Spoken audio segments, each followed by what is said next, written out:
Hey, what's up, guys? Thanks so much for clicking on the video. I know you're here to watch James Pelton, so we're going to get to that interview in literally 10 seconds. So what I want to say right now is if you are in DeFi, you know who James Pelton is. This guy is the best of the best. He's got 44,000 subs on YouTube. He's the real deal. He's a family man. He's just a good old dude. He's got wisdom because he actually grew a business. He sold a business, and now he just plays in the DeFi space for fun, but he adds a ton of value, so respect to him. So I asked him to come on, so make sure you like this video. Let's get it out in the ethos. And without further ado, ladies and gentlemen, my interview with the one and only James Pelton. Hey, what's up, guys? So in case you don't know him, I've got with me James Pelton. He's got to be the most sought after crypto DeFi YouTuber in the space, so respect him for that.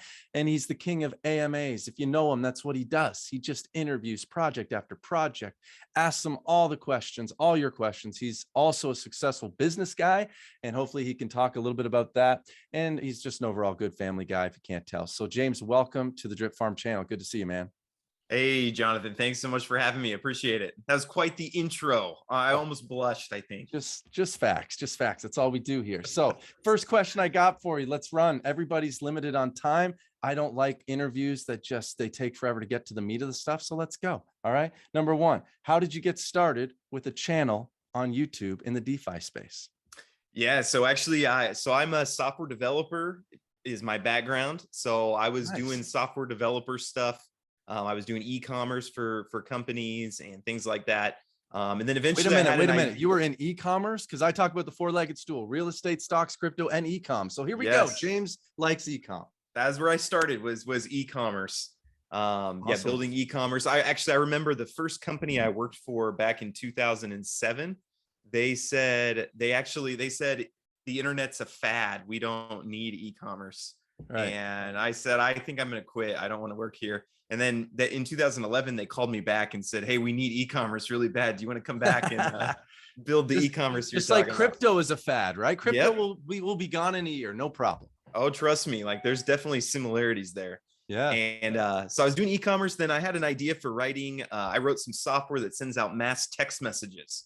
James, you're the guy we all hate. Tell us about it. Yeah, I started the spam texting. I was one of the pioneers of spam texting. So yeah, you're welcome for that. And my contribution to society and to the world, that is so cool though. Like, did you just have an idea one day and run with it? Because you're a software engineer. So did you develop it yourself? Did you have to hire a team? Yeah. So actually, yeah. So I was also a part-time pastor. Wow, this guy, he loves God too. This is amazing. James, James and I know each other just off camera. We've talked a few times, and my background, some of you guys know, I used to be a pastor. So this is like two ex-pastors getting together. That's right. Yeah, we have a lot of similarities actually. And the more I get to know you, the more I'm seeing similarities. But so I was part-time pastor, and we were looking for a way to let our college group know, like, hey, we're going out to eat at Wendy's tonight. And we could not find anything that would get the message out to everybody. We'd miss people. Right. And so I thought, well, what I would like to do is text everyone, because everyone checks their text messages. Yeah, a lot faster than they check emails. Yep. And James, you probably also knew that email marketing was slowly dying because we were all getting spam. And every morning, you're like me, probably just everybody watching, you just delete all those stupid emails. But if you get a text, you still open that sucker. So check it right away. Thanks to James here. Yep. You're very welcome. So yeah, so I wrote some software for my church, and then I had a bunch of other churches ask about it. And then eventually I was like, I should start selling this. So I started selling it, and then Steak and Shake called me, and they were my first big customer. Wow. Then Ghirardelli Chocolate and Roblox was one of our customers, if you're familiar with that game. And eventually, it just kept growing. And eventually I was just kind of bored of running. We had 11 employees. I wrote all the software myself. And then somebody came in with an offer to buy in 2020. So I just said, yeah, I'll sell the business. So then I had a chunk of money, and I didn't know what to do with it. So I started investing. So I got into the stock market, got into real estate, got fulfilled by Amazon store. Wait a minute. You didn't go out and buy a Lambo. You sold your business, but you didn't buy a Lambo? No, didn't buy a Lambo. Well, you're not watching enough YouTube influencers then. Yeah, clearly. Exactly. I will say I did buy, my dream car was a Tesla. So I did buy a Tesla Model S, and I Nice, love bro. the technology and the autopilot, Did you know that currently in 2022, you would have been smarter if you bought a Tesla car rather than Tesla stock? As of Wow. just that data is very limited. It's only true for 2022. But James, you probably own a ton of Tesla stock too, right? I do not actually. What? Oh my gosh. No, nope. I James, did not buy Tesla stock. that's one of my like big, I got multiple six figures in Tesla, and I'm still up like a ton of money because I've been dollar cost averaging for years. I cannot bet against the jockey named Elon Musk, no matter what FUD is in the news. But um I know. regardless, I've always looked at the stock and just thought that it's overvalued is what I've just. as a car company, yes, but it's a freaking AI company. It's a battery Yeah. company. Think about it. Every engineer that graduates from the best of the best schools, the top two places they want to work, they've interviewed them. It's Tesla and SpaceX. So I'm betting on the smartest people in the world going and working at these companies. They're going to create the best products. So I'm in it for the long haul. I don't care whether he buys Twitter. I don't care whether he sleeps with another chick and gets her pregnant. All of that won't matter in 10 years, you know? Yeah, that's probably fair. That's probably fair. Maybe I should buy some Tesla stock. I do love my Tesla. It's one of my favorite possessions, I'd say. Yeah. So you didn't buy Lambo, you sold the company, you invested all your money. Okay, all you 20-year-olds that are like, how do I get rich quick overnight? James didn't go buy a bunch of crap. He put his money to work for him, and now I bet you live off of the money that your money makes you, right? Yeah, correct. Yeah, and Every millionaire does this. So I sold for I'll say high seven figures. Okay. And when you do the math, that money won't actually last you all that long unless you invest it. Like if you just go and start spending, well, first off, taxes take, 40% of it. And then if all you're doing is just draining that money, it's not going to last you very long, especially if you're young when you get it. Yeah. If you are 75 and you get seven figures, well, then it's like, okay, well, it can last right me off into the 15 sunset. years. You're good. Yeah. But when I was doing the math, I needed to invest. Okay. So you're investing, and then like, do you just get bored? Like, cause think about it, there's a lot of people watching going, well, I can't relate to James. I'm not a multimillionaire. What the frick?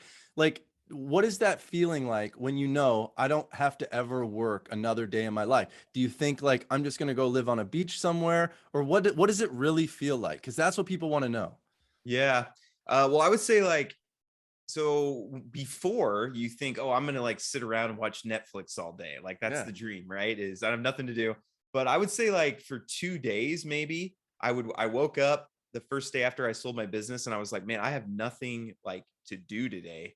And so the first day I just watched Netflix. But then after like a day of watching Netflix, you're kind of like, oh no, like I need some kind of purpose. Yeah. And for a few, like I would wake up and be like, man, I have nothing to do. What's the point of getting out of bed today?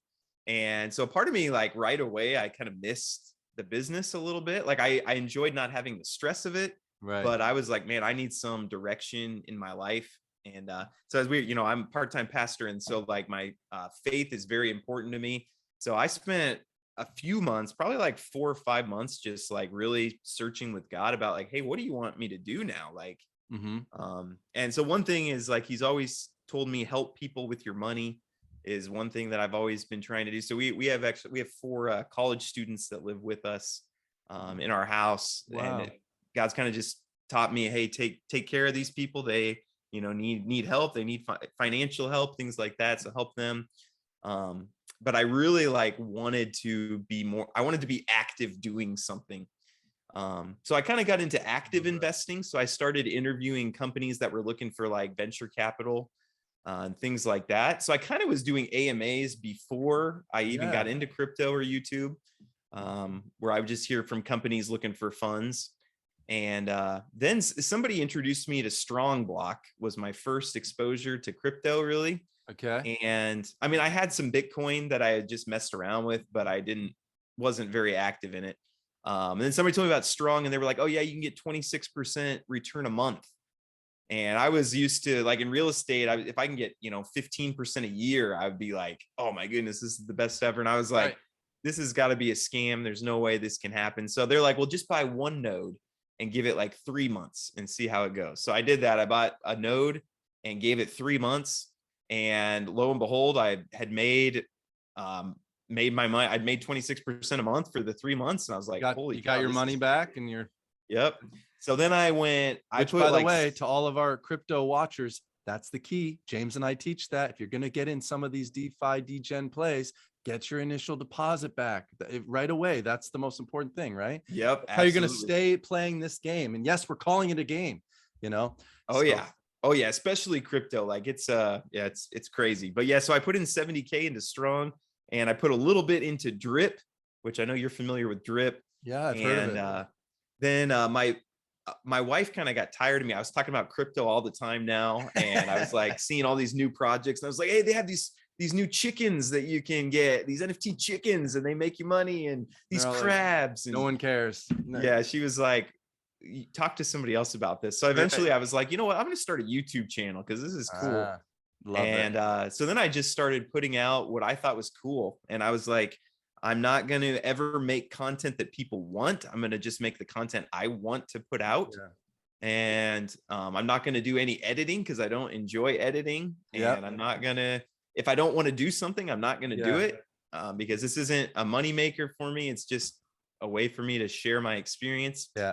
And then people just connected with that. I think like the authenticity of, I just put out like my straight numbers, like, hey, I lost on this, this, and this. I made money in this, this, and this. I think people just like to see that. I think people feel like I don't have ulterior motives.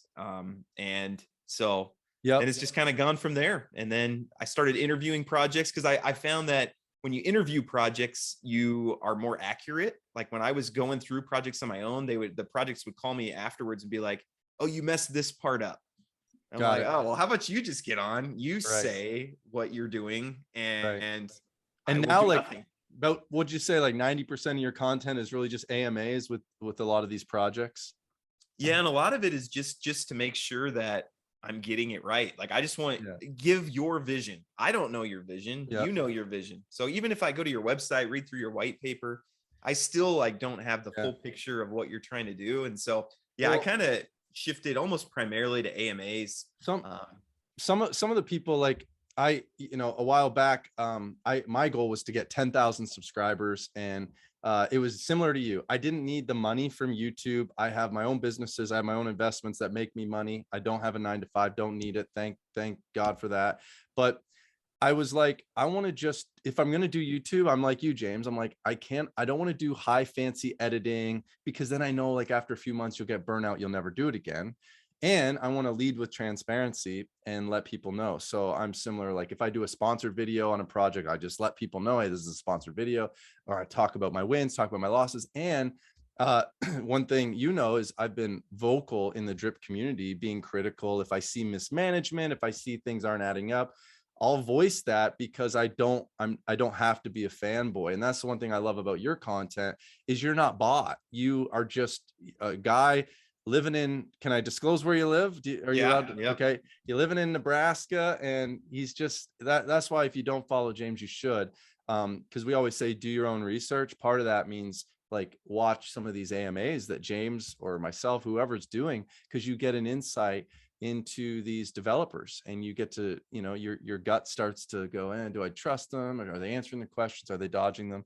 So, I really appreciate that about you, man, is you're just one of the real ones. You're transparent. And I think we need more of that, especially in the crypto DeFi space. So for you, like, what would you advise to someone that's, just starting out in crypto, and, they're watching all these projects launch, and they're getting caught up in all the hype of it? Like, what are the things that they need to be watching for, rather than just being a victim of good marketing? What are the things that you could tell them are the major things you should look out for? Yeah, I think the number one thing is getting super clear on your goals, because everyone's going to have a different risk reward ratio that they're comfortable with and that they're looking for. So I think sometimes people watch YouTubers like me or your friend Andy, I'm really close with him, and they see, oh, he got in on this project with $1,000. Well, I have $1,000. I'm going to get in on that project. But they don't realize that, like, the $1,000 is 1% Right. of my crypto portfolio, which is 33% of my full portfolio. Mhm. And so I'm just throwing money into this, and I expect I might lose it. You know, it's a pre-sale. I don't know if the launch is going to go well. And Right. so that is the first thing is I'd say be very clear on your goals, because they're going to be different than my goals. And so Yes. your risk reward ratio is going to be different. If you only have $1,000, that's your life savings. You Yeah. might not want to go in on this brand new project that is going to launch in 3 weeks. Yeah. You might want to go with something that is a little less risky because it's all the money that you have. Right. So And that's this is kind a of the very speculative asset class. Like this isn't buying Tesla, Apple stock. And right. so that's important you say that. Can I ask you, you know, how much of your overall portfolio would you say is in crypto? Like, is it 33%? Is it 10%? Do you even know? Yeah, I would say right now it's about a third. So I have Okay. about Wow. I have about a third in crypto, and that includes just like holding Bitcoin and Yeah. holding Ethereum and holding XRP and DAG, and I have a lot of coins that I'm just holding. I would say that like these crazy degen DeFi plays is maybe half of my crypto. Okay. So my crypto is maybe 50-50 split. But again, it just comes down to goals and just knowing that like if you're getting in pre-sale on something, this is a degen play. You might 20x your money, you might lose your money. If that's not the risk reward profile you're looking for, then maybe go to like just buy Bitcoin, where you are probably not going to lose all your money, but you have an opportunity to maybe 2x your money in a year or something like that. And so just being super clear on like, hey, what are your goals? Are you okay with a, you know, possible 20x but losing all your money? Okay, well then something like drip might be a good play for you, because that's, you know, that's where it's looking like you might, you know, end up doing really well. You might end up losing all your money. Like that's just the reality of it. So that's probably like the number one thing that I would tell people to think through is be super clear on your goals. And then that'll kind of show you, okay, which projects am I even supposed to be looking at with the budget that I have? Yeah, well, I'm going to be asking my next question, which is what are the top 3 projects? But while James is thinking about that, guys, if you're liking this interview, please like this video, as well as we have another interview coming up with my friend Andy, who we just talked about, coming up next week. So definitely subscribe to this channel, check out James's content. So James, what is your top 3 projects that you're excited about right now? Not when you got in, but like right now, what are you excited about? Right now, yeah. And so I kind of separate those into like long-term and short-term, because I think you have to think about them differently.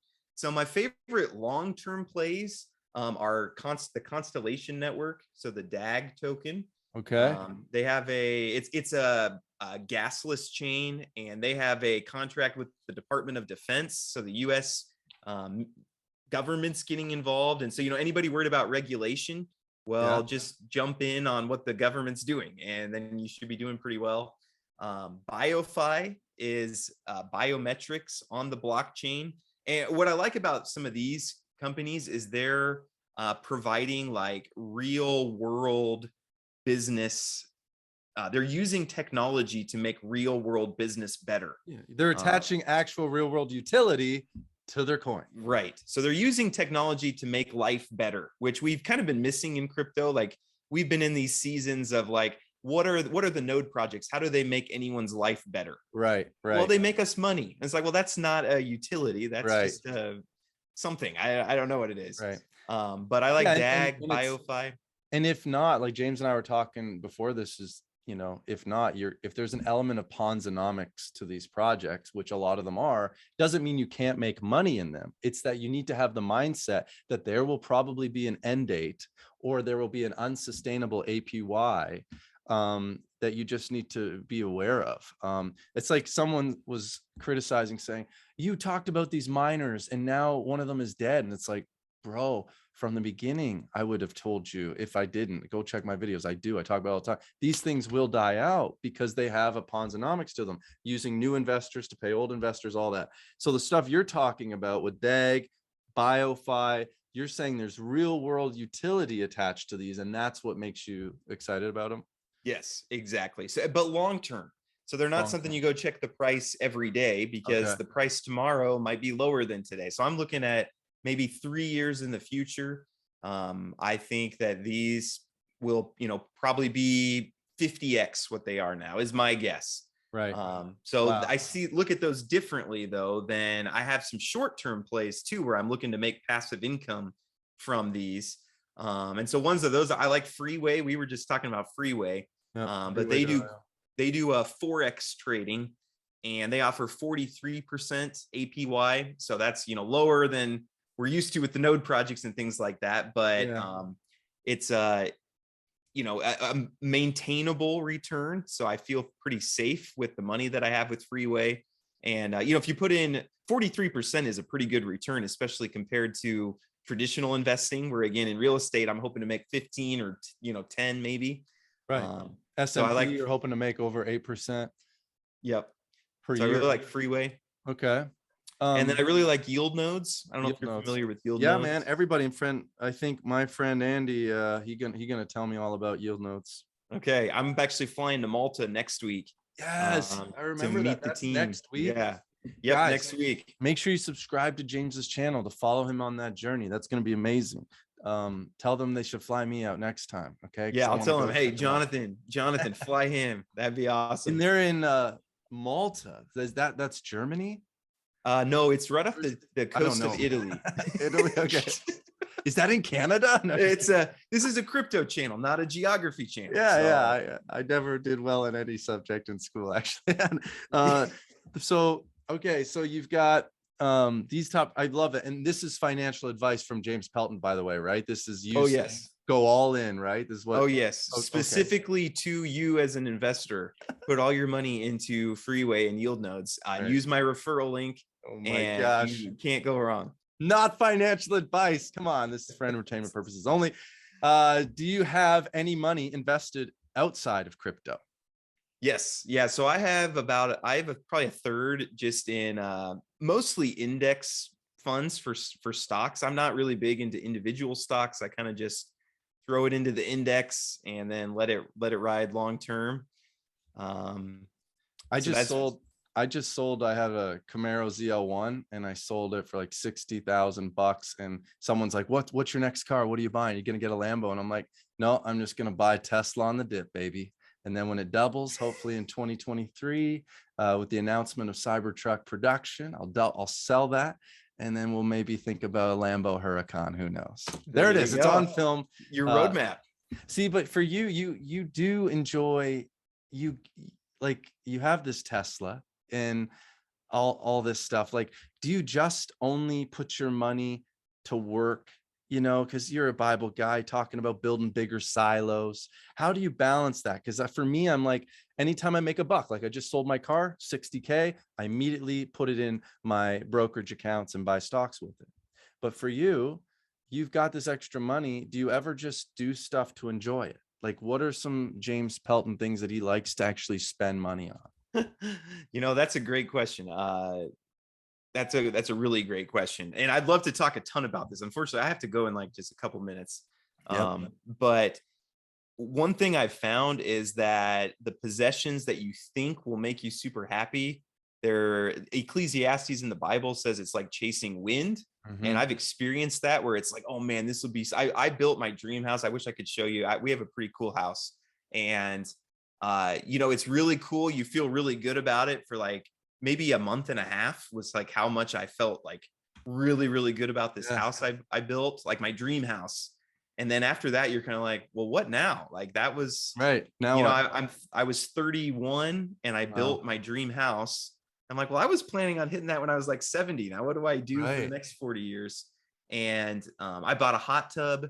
And then then you have to remember to put chemicals in. You have to remember to use it. You have to clean it. Same. And I was like, man, I wish I hadn't bought that hot tub. Like it's making my life more difficult. But it's the best place to have great conversations with friends. You got to admit that.